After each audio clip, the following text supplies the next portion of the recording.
오늘 보실 하나님의 말씀은 히브리서 2장 14절에서부터 18절까지 말씀입니다. 히브리서 2장 14절로부터 18절까지 말씀 제가 읽어드리겠습니다.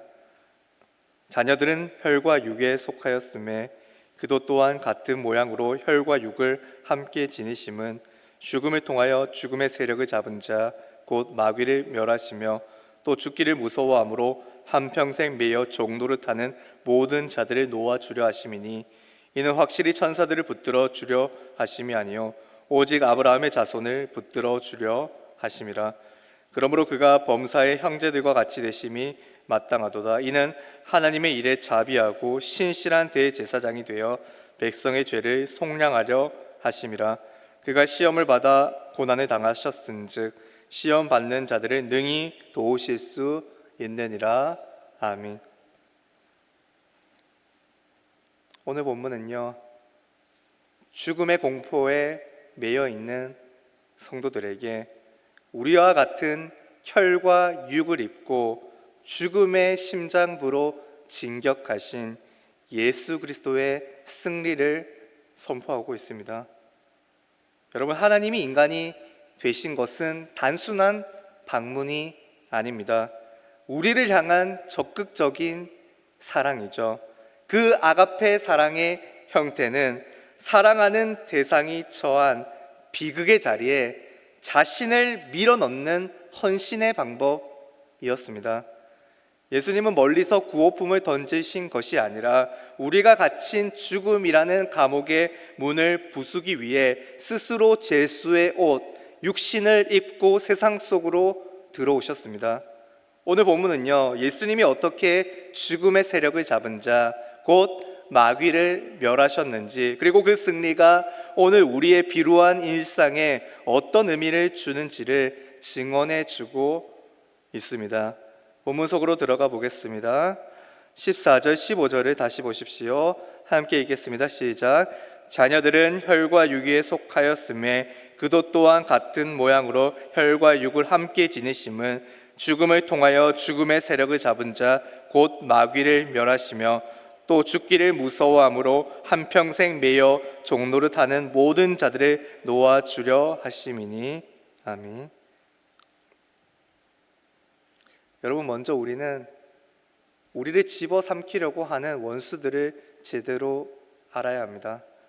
그래야 비로소 은혜를 더 깊게 느낄 수 있는 거죠. 그럼 대체 우리의 원수는 누구입니까? 간략하게 정리하면 우리의 큰 원수는 죽음과 사탄, 그러니까 죽음과 마귀라고 할 수 있습니다. 죽음, 먼저 죽음을 생각하면 어떻습니까? 죽음은 우리 삶을 옥죄는 실제적인 대적입니다. 인생에 있어서, 인간의 생활에 있어서 가장 큰 두려움은요, 죽음에 대한 두려움입니다. 죽음은 모든 관계와 소유를 완전히 단절시키기 때문이죠.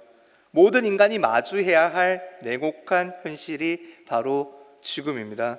그런데 놀라운 것은요, 많은 사람들이 임박한 자신의 죽음을 생각하지 않습니다. 거의 생각하지 않습니다. 출근길의 길거리나 지하철의 사람들의 모습을 관찰하면요, 쉴 새 없이 뛰어다니거나 휴대폰을 보거나 피곤함에 찌들어 있는 모습을 자주 발견합니다. 잠시 인생길에 멈춰서서 삶에서 좀 더 중요한 것들을 돌아볼 겨를이, 생각할 틈이 없는 거죠. 죽음을 생각할 틈도 없습니다. 실상 우리 가운데 대부분의 사람들이 바쁘다는 핑계로 자신이 언젠가 죽는다는 것을 생각하지 않으려고 합니다. 하지만 우리에게 닥친 현실인 죽음은 우리는 결코 무시할 수가 없습니다. 피할 수 없습니다. 반드시 찾아오죠. 여러분, 예수님의 복음이 없다면요, 죽음은 우리가 마주할 수 있는 가장 큰 두려움입니다. 그리고 죽음과 마찬가지로 우리의 원수 마귀는요, 실제하고 있습니다. 그런데 마치 우리는 판타지 영화 속에서만 나타나는 존재처럼 허상으로 여기거나 아주 마귀를 하찮게 여기죠. 하지만 우리는 마귀를 진지하게 여겨야 합니다. 성경은 사탄이 우리의 원수라고 명확하게 말하고 있습니다. 베드로전서 5장 8절에서는 마귀가 우는 사자처럼 두루 다니면서 우리를 삼킬 자를 찾는다고 말했습니다. 마귀는 복음을 왜곡하고 복음 전파를 막습니다. 거짓말쟁이요, 속이는 자요, 유혹하는 자요, 죽이는 자입니다. 즉 마귀는 하나님의 존재와 영광과 성품, 그리고 하나님의 형상으로 지음받은 하나님의 백성에게 악의적이고 적극적으로 우리를 대적합니다. 우리의 힘으로는 이 마귀를 이기기 쉽지 않죠. 예수님의 십자가를 붙들지 않으면 오늘도 우리 귓가에 마귀의 속삭임이 들릴 것입니다. 너 같은 죄인이 어떻게 하나님의 자녀냐? 너는 죽으면 끝이야. 하나님이 너를 버리셨어. 여러분, 마귀는 패배를 인정하지 않는 패잔병입니다. 전쟁은 이미 끝났고 예수 그리스도께서 이 땅에 오심으로 전쟁은 이미 끝났고 왕이 승리했지만 산속에 숨어든 패잔병들이 민가에 내려와 마치 자신들이 이긴 것처럼 거짓 뉴스를 퍼뜨리고 공포를 조성하는 것과 같습니다. 여러분, 우리의 대적자 마귀가 죽음의 세력을 잡고 우리를 협박하고 있습니다. 하지만 우리는 이 협박을 두려워할 필요가 없습니다. 예수 그리스도가 죽음을 이기기 위해 죽음이라는 무기를 사용하셨기 때문입니다. 사탄은 죽음을 통해 인간을 위협했지만 예수님은 그 죽음 속으로 들어가 사탄의 유일한 무기인 죽음을 무력화시키셨습니다. 예수님의 거룩한 기습이죠. 여러분, 예수님은 죽음이 자신을 삼키게 하심으로, 허용하심으로 오히려 죽음의 배를 가르셨습니다. 이제 죽음은 우리의 끝이 아니라 하나님의 영광으로 가는 좁은 문이 되었습니다. 죽음의 공포로부터 해방된 우리는 예수 그리스도 안에서 참된 자유를 누릴 수 있는 하나님의 자녀가 되었죠. 여러분, 오늘 다시금 예수님의 십자가와 부활의 감격을 가지기 원합니다.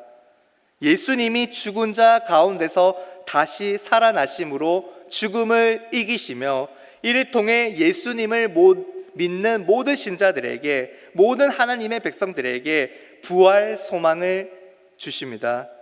예수님은 부활의 첫 열매이시며 우리는 그분이 종말에 거두실 수확물입니다. 그러므로 우리는 진정한 기쁨과 감사로 하루를 살아갈 수 있습니다. 사망 권세가, 이 죽음의 권세가 예수님으로 인해 무력화되었기 때문입니다. 오늘 또 하나님의 놀라운 은혜에 감사하며 복음의 능력으로 말미암아 일상에 잔존하는 어둠의 세력들을 이 말씀의 빛으로 몰아내는 우리 모든 성도가 되기를 소망합니다. 여러분, 죽음을 이기신 예수님은요, 부활하신 예수님은요, 자비하고 신실한 대제사장이십니다. 17절을 보십시오. 17절 말씀 다시 한번 함께 읽겠습니다. 시작. 그러므로 그가 범사의 형제들과 같이 되심이 마땅하도다. 이는 하나님의 일에 자비하고 신실한 대제사장이 되어 백성의 죄를 속량하려 하심이라. 지난 본문에서 예수님이 우리의 형제가 되신다고 했습니다. 범사에 우리의 형제 되시는 예수님이 대제사장으로서 공감 능력을 완성했습니다. 완전한 인간으로 이 땅에 오셔서 인간이 반드시 당할 수밖에 없는 죽음을 친히 당하셨죠. 그리고 죽음을 이기심으로 우리를 죄와 죽음으로부터 자유케 하셨습니다. 성자 하나님이 하늘 보좌를 버리고 우리의 좁고 남루한 몸으로 들어오셨습니다. 우리 죄를 속량하기 위해 우리가 짊어져야 할 짐을 자신의 어깨로 온전히 받으셨습니다. 여러분, 최고의 공감과 최고의 감동이 예수님의 십자가에 있습니다. 예수님이 영원한 대제사장으로서 치르신 영원한 제사가 바로 십자가죠. 여러분, 예수님은 자비하면서도 동시에 신실하신 분이십니다. 만약 자비하기만 하면 그 하나님의 공의를 굽히기가 쉽고, 만약 신실하기만 하면 인간을 정죄하기 쉬우나, 예수님의 십자가에서 이 자비와 신실, 이 둘 모두를 완성시키셨습니다. 하나님의 공의를 이루셨고 또한 하나님의 사랑을 실행하셨습니다. 공의와 사랑의 십자가를 통해 우리를 공감하신 예수님을 통해 우리는 진짜 예수 그리스도께 속한 그리스도인들이 되었습니다. 여러분, 최고의 상담가는 어떤 사람인가요? 이론가가 아니라 같은 아픔과 상처를 실제로 겪어본 사람입니다. 자식을 잃어본 부모만이 자식을 잃은 이의 손을 말없이 잡아줄 수가 있습니다. 예수님은 인간이 겪는 배고픔, 배신, 육체의 통증을 데이터와 자료로 아시는 게 아니라 감각과 감정으로 아십니다. 우리를 공감하시는 그분이 우리의 영원한 중보자 되십니다. 중보자 예수 그리스도 안에서 하나님과 친밀히 화목하며 영적 허기를 지닌 다른 이웃들과도 화목하며 복음을 기뻐하고 자랑하는 모든 푸른 초장교회 성도들 되시기를 소망합니다. 여러분, 그리고 우리 예수님은요, 고난의 선구자이시기 때문에 시험 받는 자들을 도우시는 분이십니다. 18절을 보십시오. 그가 시험을 받아 고난을 당하셨은즉 시험 받는 자들을 능히 도우실 수 있느니라. 여러분, 예수님은 시험의 폭풍우가 얼마나 거센지 그 누구보다 잘 알고 계십니다. 시험을 완전히 통과하신 그분이 우리가 살아가는 삶의 이 고난의 배의 키를 잡고 계시기 때문에 우리는 결코 침몰하지 않습니다. 우리가 시험과 유혹 앞에서 흔들릴 때 어떻게 도와야 할지 가장 잘 아시는 실전적인 조력자가 바로 우리 예수님이십니다. 우리가 숨이 가빠 주저앉고 싶을 때 예수님이 곁에서 말씀하십니다. 나도 이 길을 걸어봤단다. 그러니 조금만 더 힘을 내렴. 여러분, 그러므로 우리가 겪는 경제적 시험, 자녀 문제, 이름 모를 우울감 앞에서 정직해집시다. 주님, 제가 오늘 너무 힘듭니다. 도와주세요 라고 외칩시다. 그때 내가 너를 잘 안단다, 내가 내 사정을 잘 안단다 라고 응답하시며 우리를 붙들어 주시고 시험에 피할 길을 주님께서 내실 줄 믿습니다. 바울이 고린도전서 10장 13절 말씀에서 이렇게 고백하지 않았습니까? 사람이 감당할 시험 밖에는 너희가 당한 것이 없나니 오직 하나님은 미쁘사 너희가 감당하지 못할 시험 당함을 허락하지 아니하시고 시험 당할 즈음에 또한 피할 길을 내사 너희로 능히 감당하게 하시느니라. 우리가 당하는 시험이 감당할 수 있는 수준이라고 분명히 명시하고 있습니다. 이는 우리의 능력이 대단해서가 아니라 하나님께서 시험의 강도를 주권적으로 조절하고 계시기 때문입니다.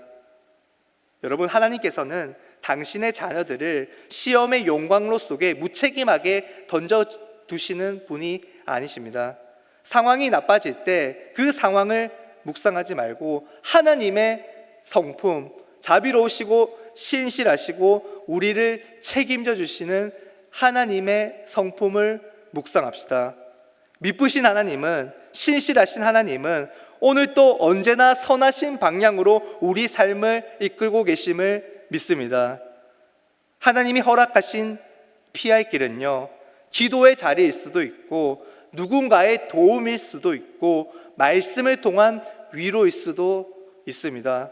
어떤 방편이든 하나님이 열어두신 비상구를 찾는 영적 예민함, 영적 민감성을 구비합시다. 시험의 목적은, 하나님이 우리에게 허락하신 시험의 목적은 우리를 무너뜨리려는 것이 아니라 하나님께서 우리를 능히 감당할 수 있는 강한 군사로 훈련시키는 데 있는 줄 믿습니다. 영혼의 연단을 받으며 우리를 실질적으로 위로하시고 도우시는 예수님을 깊이 생각하며 날이 갈수록 우리의 속사람이 날로 강건해지기를 간절히 소망합니다. 말씀을 정리합니다. 여러분, 예수님은 우리의 관념 속에 계신 신이 아닙니다. 그분은 우리와 같이 이 살과 피를 입고 이 땅에 오셔서 죽음이라는 거인을 쓰러뜨린 진격의 용사이시자 우리의 눈물을 닦아주시고 위로하시는 영원한 대제사장이십니다. 죽음의 공포가 엄습할 때, 죄책감이 우리를 짓누를 때, 나만 홀로 고난받는 것 같을 때 히브리서가 증언하는 우리의 형제 되시는, 우리를 진심으로 공감하시는 예수님을 기억합시다. 여러분, 어느 사형수가 사형장으로 가는 길을 두려워하며 떨고 있을 때 왕이 나타나 내 죄수복을 내가 대신 입고 내 죄는 내가 대신 지겠다 하며 옷을 바꿔 입었습니다. 우리는 그 왕의 옷을 입고 사형장에서 걸어 나온, 사형장으로부터 탈출한 사람들입니다. 이제 그 놀라운 하나님의 은혜에 감사하며 예수 그리스도의 의의 옷을 입고 거룩한 일상생활을 하루하루 살아내며 세상의 시험과 고난 앞에서도 당당히 진격하는 모든 푸른초장 교회의 성도들이 다 되시기를 간절히 소망합니다. 이 시간 찬송하고 기도드리시겠습니다.